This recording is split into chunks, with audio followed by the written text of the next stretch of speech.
Rate ఉంటుందా? అవును, దొడ్డుని బట్టి రోడ్డు మరి. ఇప్పుడు ఎవరైతే వీడియోలో కనబడుతున్నారో, ఎవరైతే పెద్ద పెద్ద వీళ్ళు కనబడుతున్నారో వాళ్ళే కోల్డ్ అన్నట్టుగా మిగతా కోల్డ్ చెప్తున్నాం మేము. నిజానికి వాళ్ళు కోల్డ్ పెంచరు, వాళ్ళు కోల్డ్ ఉత్పత్తి చేయరు అసలు. వాళ్ళు ఈ చిన్న చిన్న వాళ్ళకి తెలిసిన వాళ్ళ దగ్గర వేసి వాళ్ళ దగ్గర నుంచి వీళ్ళు పిల్లలు తీసుకొచ్చి ఆ పండగ అమ్ముకోవడం చేస్తారు వీళ్ళు.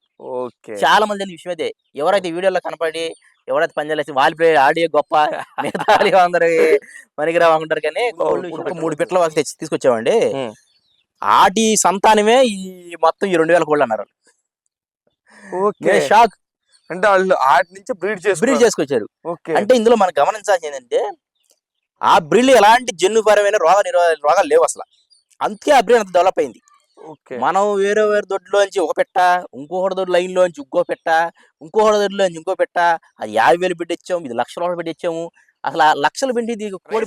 నమస్తే, వెల్కమ్ టు అవర్ ఛానల్. ఈ రోజు మనం చూస్తున్నట్టయితే బాపట్ల జిల్లా నిజాంపట్నం మండలం పుల్లమెరక అనే గ్రామంలో అయితే ఉన్నాం. మనతో పాటు నాబాబు గారు ఉన్నారు. మనం చూసినట్టే ఇప్పుడు నేటి పరిస్థితుల్లో మనం చూస్తూ ఉన్నాం, జాతి కోళ్ల ఫార్మింగ్ అనేది అయితే మాత్రం కుదేలైపోతున్న పరిస్థితి. ఎందుకు అంటే ప్రధానంగా వాటికి వస్తున్నటువంటి రోగాలు, ఎన్నో రకాల మందులు వ్యాక్సిన్లు ఉన్నప్పటికీ ఈ జాతి కోళ్ళకి వచ్చేటటువంటి వైరస్ల వల్ల అయితే మాత్రం తీవ్రంగా అయితే మాత్రం జాతి కోళ్ళ ఫార్మింగ్ చేస్తున్నటువంటి రైతులు అయితే మాత్రం తీవ్రమైన నష్టం పొందుతున్నారు. ఇప్పుడు ఈ రోజు మనం నాబాబు గారి దగ్గర అయితే మాత్రం ఏ రకాల జాతి కోళ్ళు ఉన్నాయి, అసలు ఈ జాతి కోళ్ళను ఎలా కాపాడుకుంటున్నారు, ఎన్ని సంవత్సరాల నుంచి జాతి కోళ్ళ రంగంలో ఉన్నారు అనేది పూర్తి సమాచారాన్ని ఈ రోజు మీ దగ్గర చూపిస్తాను. అలాగే నాబాబు గారి దగ్గర ఏ రకాలు ఉన్నాయి, ఆ కోళ్ళు, అలాగే ఆ యొక్క జాతి పుంజులు, పెట్టలు ఓవరాల్ గా ఓపెన్ గా మొత్తం కూడా వీడియోలు చేసే ప్రయత్నం అయితే చేద్దాం. ఇప్పుడు మనం నాబాబు గారిని అడిగి తెలుసుకునే ప్రయత్నం అయితే చేద్దాం. నాబాబు గారు నమస్తే. నమస్కారం సార్. మనం చాలా సంవత్సరాలు అయింది, మీరు ఆల్రెడీ జాతి కోళ్ళలో అయితే మాత్రం చాలా అపూర్వమైనటువంటి అనుభవం ఉంది.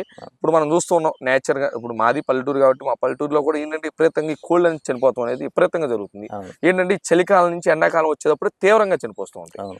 ప్రధానంగా ఈ జాతి కోళ్ళలోనే ఎక్కువ కనిపిస్తూ ఉంటుంది. ఎందుకంటే ఒక కోడి లక్షల్లో ఉంటది, అంత రేటు ఉండి కూడా మరి చనిపోవటం అంటే మరి మామూలు విషయం కాదు. మీరు పెట్టే ఫుడ్ లో కూడా చాలా కాస్ట్లీ ఫుడ్ వాడుతుంటారు. నాబాబు గారు, అసలు ఫస్ట్ జాతి కోళ్ళ ప్రస్థానం, రోగాల గురించి తర్వాత మాట్లాడదాం. ఫస్ట్ అసలు మీరు జాతి కోళ్ళ ఫామ్ లోకి ఎలా వచ్చారు, ఎన్ని సంవత్సరాల నుంచి జాతి కోళ్ళ ఫామ్ లో ఉన్నారు, వీటిలో ఒడిదుడుకులు ఏమో ఎదుర్కొన్నారు అసలు? నేను జాతి కోళ్ళు ఈ ఫీల్డ్ లోకి వచ్చి నేను దాదాపు ఒక 11 సంవత్సరాలు అవుతుందండి. 11 సంవత్సరాలు? 11 సంవత్సరాలు అవుతుంది. ఓకే. 11 సంవత్సరాలు అంటే ఎన్నో వైరస్లు, ఎన్నో కోళ్ళు చనిపోవడం జరిగినాయి, ఎన్నెన్నో ఇబ్బందులు పడడం జరిగింది. ప్రధానంగా దీంట్లో మనం తెలుసుకోవాల్సిన విషయం ఏంటంటే, రైతు అనేవాడు ఎక్కువ రేటు పెట్టి తెస్తేనే ఆ కోడి వల్ల అభివృద్ధి అవుతుంది, ఆ కోడి ఒక పిల్లలు అయితే పోటాడతాయి అనేది అది ఒక అపోహ మాత్రమే. ఏంటంటే ఎక్కువ రేటు పెట్టి తెచ్చినంత మాత్రాన ఆ దొడ్లు అభివృద్ధి చెందవు. కోడి ఒక లక్షణాలు, కోడి ఒక జన్యుపరమైన వ్యాధులు లేకుండా నివారించే వ్యాధులు లేని కోళ్ళను మనం ఎంపిక చేసుకోవాలి. అది ఎలాగంటే, మనం ఒక బ్రీడర్ని తీసుకొచ్చాం. ఆ బ్రీడర్ని తీసుకొస్తే దానికి ఇప్పుడున్న తీవ్రమైన రోగాల్లో ప్రధానంగా చాలా దొడ్లు వేధిస్తుంది వెండి తెగులు. అవును, మారాక్స్ అనేది ఒక వెండి తెగులు.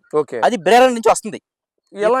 ఎందుకు వచ్చింది బ్రీడర్ నుంచి అంటే? ఎలా అది అసలు మారాక్స్ అనేది అసలు మన ఇండియన్ రోగం కాదని, అది బయట నుంచి కోళ్ళ ద్వారా వచ్చింది. అది ఒకప్పుడు ఎండు తెగులు వచ్చిన కోళ్ళ అసలు మన ఇండియన్ కోళ్ళ చూసేవాళ్ళం కాదు. మన ఊళ్ళో పెంచుకున్నప్పుడు కానీ, లేదా న్యాచురల్ పెంచినప్పుడు కానీ ఎండు తెగులు అనేది కోడికి ఎప్పుడు లేదు అసలు. కానీ ఈ రోజుల్లో చాలా వరకు దొడ్లు నశించిపోయేది ఏంటంటే ఎండు తెగులు. అటు లక్షణాలు ఏంటి? అటు లక్షణాలు అనేది, సిమ్టమ్స్ అనేది ఒక 1 మంత్ నుంచి సిమ్టమ్స్ చూపించవచ్చు. అది 2 మంత్స్ అవ్వచ్చు, 4 నెలలు అవ్వచ్చు, 5 నెలలు అవ్వచ్చు, 6 నెలలు అవ్వచ్చు, 8 నెలలకు కూడా బయటపడే ఛాన్స్ ఉంటాయి. మన ఎండు తెగులు ఉంది అని ఎలా గుర్తించాలంటే, అది ఎండు తెగులు అనేది ఒకసారి చనిపోదు.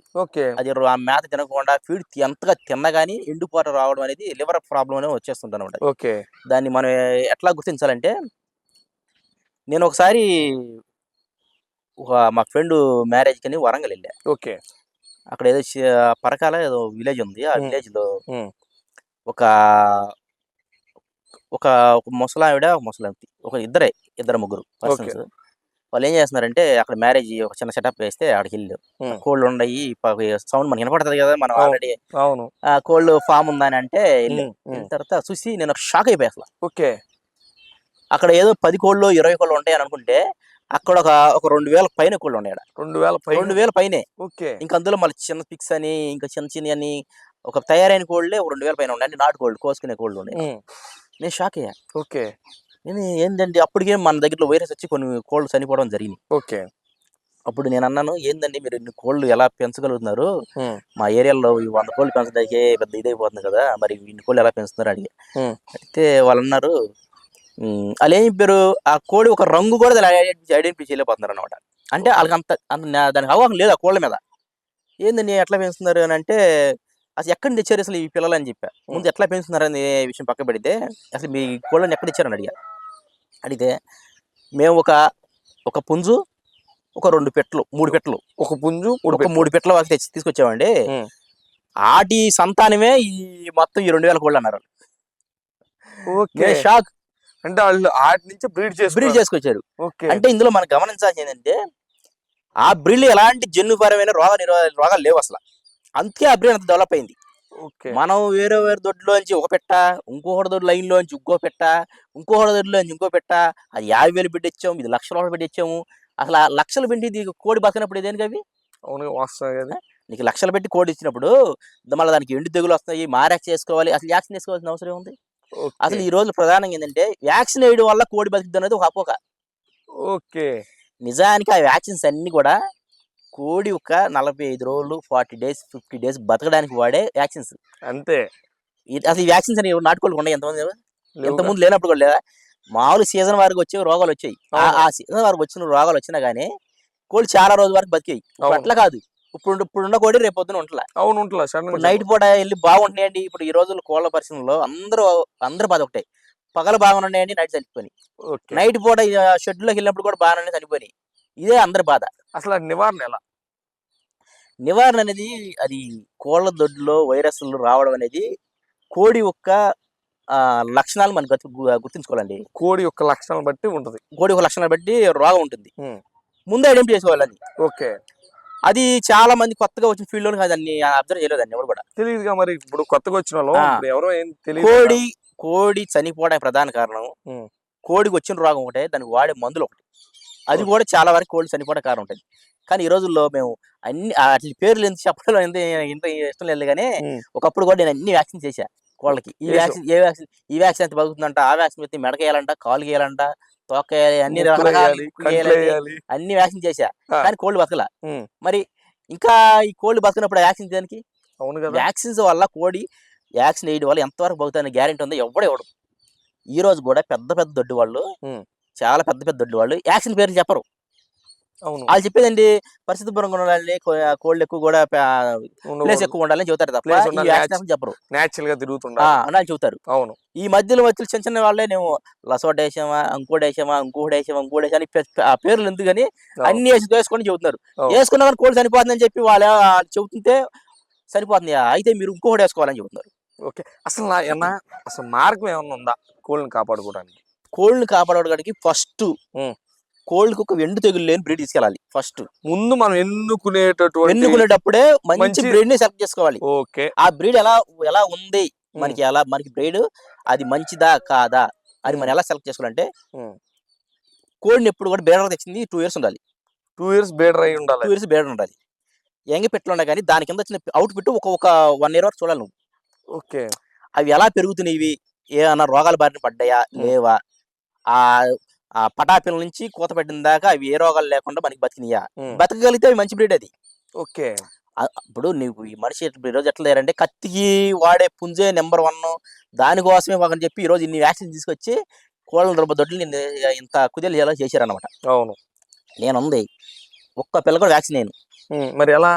ఒక్క కోడి కూడా ఇంగ్లీష్ మందు వాడను.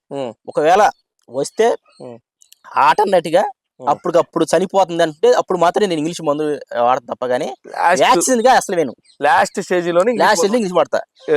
లేదు అచ్చంగా వాళ్ళు నేను ఏవైతే 2000 కోళ్ళు తయారు చేసి పెంచుతున్న వాళ్ళతో అడిగానో వాళ్ళు కొన్ని చిట్కాలు చెప్పారు. ఓకే, ఆ చిట్కాలను నేను దాన్ని ఫాలో అవుతున్నాను. దానికి కొన్ని చిట్కాలు నేను మళ్ళీ కలిపి యాడ్ చేశా. మీరు కొంచెం దాన్ని ఇంగ్రీడియంట్స్ ఎక్కువ చేశా.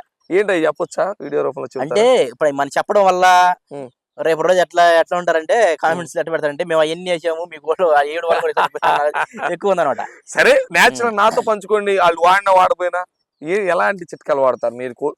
మీ స్వతహా మీ కోళ్ళు కాపాడుకోవడానికి ఏం చేస్తారో చెప్పండి. కోళ్ళు ఇటువరకు చనిపోవడానికి సీజన్ వరకు ఉండేది. సీజన్ తో పని లేదు. వర్షాకాలం, ఎండాకాలం, సమ్మర్ అన్ని వేదలు వస్తుంది. అవును.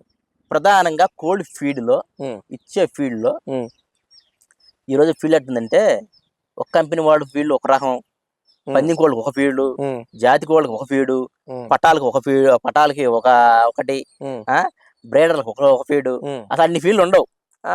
కోడి ఈ మధ్య కోళ్ళు పెరగడానికి ఒక బ్రీడ్ అని, ఎగ్స్ పెట్టడానికి ఒక బ్రీడ్ అని, అసలు ఎన్ని కోళ్ళకి పెట్టకూడదు. అవి పెట్టడం వల్ల ఎక్కువ రోగాలు వస్తున్నాయి ఈ ఫీల్డ్ వల్ల. మరి అసలు మామూలుగా సజ్జలు, వడ్లు, రాగులు ఇవి న్యాచురల్ గా వచ్చేది. కొంతమంది మాసాలు, కొంతమంది బాయిలర్ ఫీల్డ్ అని, అసలు అవన్నీ కూడా ఇవ్వకూడదు కోళ్ళకి. అవి వేయడం వల్ల ఎక్కువ రోగాలు పడుతున్నాయి. కొవ్వు పట్టిపోతుంది కోళ్ళకి, స్టోకులు వస్తున్నాయి అని ఊరు కాదు. కోళ్ళు వస్తాయి. మనిషికి వచ్చే రోగాల్లో కోడికి వచ్చే రోగాల్లో అన్ని ఉంటాయి. హార్ట్ అటాక్ ఉంటుంది, లివర్ ప్రాబ్లం ఉంటుంది, కామెరీలు ఉంటాయి, కామెరీలు అంటారు, పుట్టినప్పుడు పిల్లలకు పుట్టికాయలు అంటారు, అవి ఉంటాయి, మేనరకం ఉంటది. కోళ్ళకి అన్ని రోగాలు ఉంటాయి. మనిషి నుంచి వచ్చే మనిషికి ఏ ఉంటాయి అన్ని మ్యాగ్స్ అన్ని ఉంటాయి. కోళ్ళకి పోలు ఉంటాయి. కోడిని మనం ఎంచుకునే విధానం బట్టి, కోడిని ఎలా తయారు చేయాలని బట్టి, ఈ రోజు మన రైతు వారికి దొరికిన మేతలు మేపుకుంటే చాలు. బ్రేడర్ ఒక లడ్డు, ఒక పేద, పటాలకు ఒక, ఈ పెద్ద పెద్ద దొడ్లు వాళ్ళు చెప్పడం వల్ల వాళ్ళు అమ్ముకోవడానికి చెబుతున్నారు. నువ్వు న్యాచురల్ గా నువ్వు ఎంత అబ్జర్వ్ చేస్తున్నావు? ఈ 10 years లో నేను కోడిని ఎంత అబ్జర్వ్ చేశాను అనుకున్నాను. ఈ రోజులు కూడా చుట్టుపక్కల దొడ్లు మొత్తం స్మాష్ అయిపోయినాయి. మేము వాళ్ళ దొడ్లోకి వెళ్ళి బ్రేడర్ దిగొచ్చాము, 2 లక్షలు 5 లక్షలు పెట్టి బ్రేడర్ దిగొచ్చాము, 10 లక్షలు పెట్టి 4 పెట్టలు తెచ్చాము, అవన్నీ స్మాష్ అయిపోయినాయి. నాకు డౌట్ ఏంటన్నా, దొడ్డిని బట్టి రేట్ ఉంటుందా? అవును, దొడ్డిని బట్టి రోడ్డు. మరి ఇప్పుడు ఎవరైతే వీడియోలో కనబడుతున్నారో, ఎవరైతే పెద్ద పెద్ద వీళ్ళు కనబడుతున్నారో వాళ్ళే కోళ్ళు అన్నట్టుగా మిగతా కోళ్ళు అన్నట్టు చూపిస్తున్నారు కదా. వాళ్ళ దొడ్లకి తెచ్చుకున్నా మేము. నిజానికి వాళ్ళు కోళ్ళు పెంచరు, వాళ్ళు కోళ్ళు ఉత్పత్తి చేయరు అసలు. వాళ్ళు ఈ చిన్న చిన్న వాళ్ళకి తెలిసిన వాళ్ళ దగ్గర వేసి వాళ్ళ దగ్గర నుంచి పిల్లలు తీసుకుని అమ్ముకోవడం చేస్తారు వీళ్ళు. చాలా మంది విషయం అయితే, ఎవరైతే వీడియోలో కనపడి ఎవరైతే పనిచేసి వాళ్ళు ఆడియో గొప్ప, మిగతా అందరు పనికిరా ఉంటారు, కానీ కోళ్ళు విషయం అట్లా ఉండదు. కోడి ఒక తెలివి, కొన్ని పెద్ద పెద్ద దొడ్లు చెప్పిన వాళ్ళు కొన్ని వాస్తవాలు ఉన్నాయి. కోడి ఒక తెలివి దాని వాడే కాళ్ళను బట్టి ఉంటుంది. నేను కోడి అందరూ వెళ్ళి కోళ్ళని మా కోడి అంత బాడీ ఉంది, ఇంత బాడీ ఉంది అని చూస్తారు. నేను కోడి ఒక కాళ్ళని చూస్తా, అబ్జర్వ్ చేస్తా. కాళ్ళు ఏ తిరిగి ఉంది, ఎట్లా నడుస్తుంది, దాని అబ్జర్వ్ చేస్తాను. ఇప్పుడు ఆ రోగాల నుంచి కాపాడుకోవడం ఎలా? నేను ఇప్పుడు రోగాల నుంచి కాపాడుకోవడం అనేది పెద్ద సవాల్ అది మాత్రం. కానీ కోళ్ళకి చిన్నప్పటి నుంచి అలవాటు చేయాలి. యాపాకు అనేది కోడి పిల్లకి చిన్నప్పటి నుంచి అలవాటు చేయాలి. ఫీల్డ్ లో కంపల్సరీ మామూలుగా బయట తిరిగి న్యాచురల్ ఫీడే ఇస్తా, బ్రీడర్లు కూడా న్యాచురల్ ఫీడే ఇస్తా. నాకు అవుట్పుట్ బాగానే వస్తున్నాయి. అయ్యి పందాలకి వెళ్తున్నాయి. సజ్జలు, వడ్లు, మా పిట్టగంటలు, రాగులు, తైజులు అంటారు, అవి బ్రీడర్కి ఇస్తా. పిట్టలకైతే మాత్రం వడ్లు, సజ్జలు ఇస్తా ఎక్కువ. అంతే, మిగతా అంతా న్యాచురల్ ఆకుకూరలు గానీ తోటకూరలు కానీ కల్పిస్తుంటా. కూరగాయలు కూడా ఇచ్చేస్తారా? అవును, కూరగాయలు ఇంకా. అయితే వీక్లీ 1 time మాత్రం యాపాకు, పసుపు, కలబంద, ఇది మన సొంటి, ఈ కలిపిన మిశ్రమాన్ని మేతలు ఉడకబెడతా. నేను ఈ మిశ్రమాన్ని మేతలు పెట్టి ఉడకబెడతా. మామూలుగా మనం అన్నం ఎట్లా ఉంటుందో అట్లా కాకుండా లైట్ గా ఉడకబెడతా. ఈ మెత్తకు నానేట్టుగా ఆ మేత తినడం. ఆ మేత ఒకసారి వేస్తే ఏ కోళ్ళు తినవు, చేతికి విపరీతమైన చేదు ఉంటాయి. అవును. ఏం చేయాలంటే మరి ఈ రోజు ఇప్పుడు ఈవినింగ్ టైంలో వేయాలనుకున్నప్పుడు మార్నింగ్ మొత్తం మేత వేయకూడదు. కోళ్ళకి బాగా ఆకలితో ఉంటాయి. ఆకలితో ఉన్నప్పుడు మేత కాదు, గడ్డి వేసి తింటాయి. ఆ టైంకి నేను ఆ ఫీడ్ వేస్తా. అంటే ఆకలి వల్ల తినేస్తాయి. ఎంత చేదు ఉంటుంది మరి, మనం ఒకసారిగా నోట్లో పెట్టుకుంటే దాన్ని మనం 2 రోజుల దాకా కూడా చేదు పోదు. అంత చేదు కూడా తింటాయి అవి. అదొక యాంటీబయాటిక్ అన్నమాట కోళ్ళకి. నేను ఈ రోజు కాదు, నేను ముందు నుంచి కూడా నేను వ్యాక్సిన్స్ అని తీసేసి 5 years అవుతుంది. ఈ ప్రాసెస్ ఎప్పుడైతే నేను కలకత్తా రేజన్ తీసుకొచ్చి మన బ్రేడ్ల మీద క్రాస్ చేయడం జరిగిందో, వాటి కింద వచ్చిన అవుట్పుట్ కి మనకి ఈ రోజు వరకు అసలు ఎలాంటి రోగాలు లేకుండా బతికి మనకి జన్యుపరంగా. మన దగ్గర ఉన్న పెట్టలు ఒక్కొక్కటి 8-9 సంవత్సరాలు పెట్టలుగా ఉన్నాయి. అవును, మన దగ్గర. నేను చూసాను. ఎంత 2-3 అంగుళాల కాటాలుగా ఉంటాయి. అవును. ఎట్లుంటాయి పెట్టలు అవి? చాలా మంది అంటారు, అన్న ఈ కోళ్ళు ఇప్పుడు గురించి కూడా మీ దగ్గర ఉంటున్నాయి అంటే, మరి ముసలి అయిపోయినాయి కోళ్ళకి కింద మంచి అవుట్పుట్ రాదా అంటారు. అది అలా అపోహ. అన్న మీ దగ్గర ఎలాంటి జాతులు ఉన్నాయి అసలు? మీ దగ్గర రాంపూర్ రేజాలు ఉంటాయి మీ ఫామ్ లో. అయితే రాంపూర్ రేజాలని గేమ్ పోల్ వేస్తా. గేమ్ పోల్ ఉంది, పెరుగు ఉంది, నాకు గుడ్ టైం ఏంటంటే ఉమ్. ఆ గేమ్ పోల్ ఫెర్ నుంచి ఎలాంటి వ్యాధులు నాకు రాలా, నాకు Like, వాళ్ళకి రాలా, నువ్వు సంక్రమించాల. సొంతం క్రాస్ చేసావా?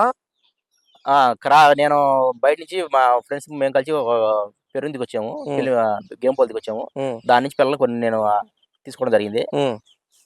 ఫస్ట్ రోగాలు వచ్చినాయి వాటి నుంచే ఓకే. మన దేశానికి. ఏటి నుంచి?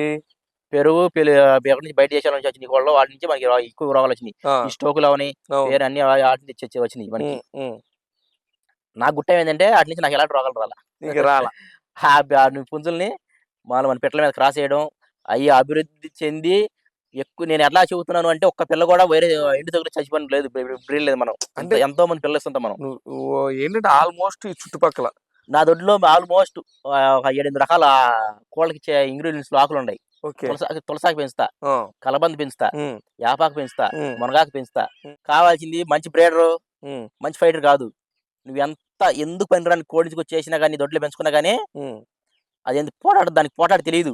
ఓకే. కానీ దాని నుంచి వచ్చిన మారుతున్న జన్యుపరంగా మాడే పిల్లలకి పోట్ల వస్తుంది. నువ్వు ఓకే. వాటిని గుర్తించాలి. నువ్వు అది ఈ రోజు పిల్లలు 50 ముందుకు వచ్చాము, రేపు పొద్దున్న దాన్ని 5-10 అట్టి పిల్లలు అమ్మాలంటే నడవదు. అనుభవం కావాలి ఈ కోళ్ళలో. ఓకే. రేపు ఒక్క నైట్ లో స్మాష్ అయ్యి ఉంటాయి. ఉమ్. ఇది కూడా లాటరీ లాంటిదే. మరి అంతేగా మరి ఇది కోళ్ళ ఫామ్ అనేది. ఎంత ఓకే. లాభాలు లాభాలు వచ్చేస్తే ఏముండదు, లాభాలు ఉండవు ఇందులో. ఓకే. అనుభవం ఉండాలి, అనుభవం. కమాండ్ వర్క్ ఉండాలి దీనికి. ఇంకోటి, ఉమ్. నేను అచ్చంగా కోడి పంజాల్లోనే కోళ్ళనే లక్షలు బిగుతుంటే కదా నడదు. ఓకే. ఇదల్లా అనేది అనుబంధంగా సంస్థ లాంటిది. ఓకే. అనుబంధం వేరే పని వేరే చేసుకుంటా. చేసుకుంటే దీన్ని ఉండాలన్నమాట. ఓకే. నీ తెలియదు ఏముంది, మనకి ఇంకోటి ఉంది కదా, ఉమ్, వర్క్ ఉంది మనకి ఇంకోటి. అది అన్నయ్య ఆల్మోస్ట్ అంటే ఒక అగ్రికల్చర్ సంబంధించినటువంటి వర్క్స్ అని చేస్తాం. ఎక్విప్మెంట్స్ అన్ని కూడా తయారు చేసేటువంటి ఫౌండరీ కూడా ఉంది అన్న దగ్గర. అది ఏంటంటే దానికి అనుబంధంగా ఈ కోళ్ళ ఫామ్ అనేది చేస్తున్నాడు. మీకు ఆల్రెడీ అన్న దగ్గర ఏ కోళ్ళు ఉన్నాయి కూడా మీకు వీడియోలో లేస్ అయితే మాత్రం ఆల్మోస్ట్ అన్ని రకాల పిల్లలు కానీ కోళ్ళు కాడికి అన్ని కూడా చూపిస్తాను. మరొక వీడియో మరొక కాన్సెప్ట్ తో ఓకే. నీతో 2-3 ఇంటర్వ్యూలు అయితే మాత్రం ఓకే. మా రైతన్న తోడుగాకి ఓకే. కోళ్ళ ఫామ్ కు సంబంధించినటువంటి డౌట్స్ వస్తే మాత్రం నీ దగ్గరికి వస్తాను. ఇంకోటి ఏంటంటే వీడియోలో నెంబర్ వేస్తాను. ఇంకొక విషయం ఉందా, నాగవన్నకి దీంతో పాటు అనుసంధానంగా ఫౌండరీ ఉందన్నమాట. అంటే అగ్రికల్చర్ సంబంధించినటువంటి ఎక్కువ ట్రక్కులు, గొర్రెలు, నాగలు A to Z చేసే ఫౌండరీ కూడా అన్నకుంది. అన్న కూడా వర్క్ చేసుకోవాలి కాబట్టి దయచేసి కేవలం మార్నింగ్ టైం అన్నా ఈవినింగ్ టైంలో మాత్రమే కాల్ చేయండి. వర్కింగ్ అవర్స్లో చేయొద్దు. ఎందుకంటే ఆయన కూడా పని చేసుకోవాలి కాబట్టి. ఎందుకంటే ఇది ఓన్లీ ఆయనకి ఒక సైడ్ బిజినెస్ మాత్రమే. మెయిన్ బిజినెస్ ఫౌండరీ వర్క్ ఉంది, అది చేసుకునేవ్వండి. మీరు వీడియో కాపాడంగానే మాత్రం ఫోన్ చేయొద్దు దయచేసి. ఇది ఒక వీడియో అయితే మాత్రం మీకు రిక్వెస్ట్ చేస్తాను. ఎందుకంటే మీరు పెట్టే ఫోన్ కాల్స్ ఇబ్బందికి ఆయన పని చెడిపోతుంది. ఇంకోటి ఏంటంటే ఇంకోసారి నేను వీడియోకి వచ్చినప్పుడు నాకు వీడియో కూడా ఎవరు ఈ గోలెందరో బాబు నాకని మీకు అలాంటి మంచి సమాచారాన్ని కూడా మీరు మిస్ అయ్యే ప్రమాదం అయితే ఉంది. ఓకేనా? ఇది ఈ రోజు వీడియో. మరొక వీడియోలో మళ్ళీ తప్పకుండా నాగబాబు అన్నతో మంచి వీడియోతో మీ ముందుకైతే వస్తాను. ప్లీజ్ సబ్స్క్రైబ్ రైతన్నకి తోడుగా.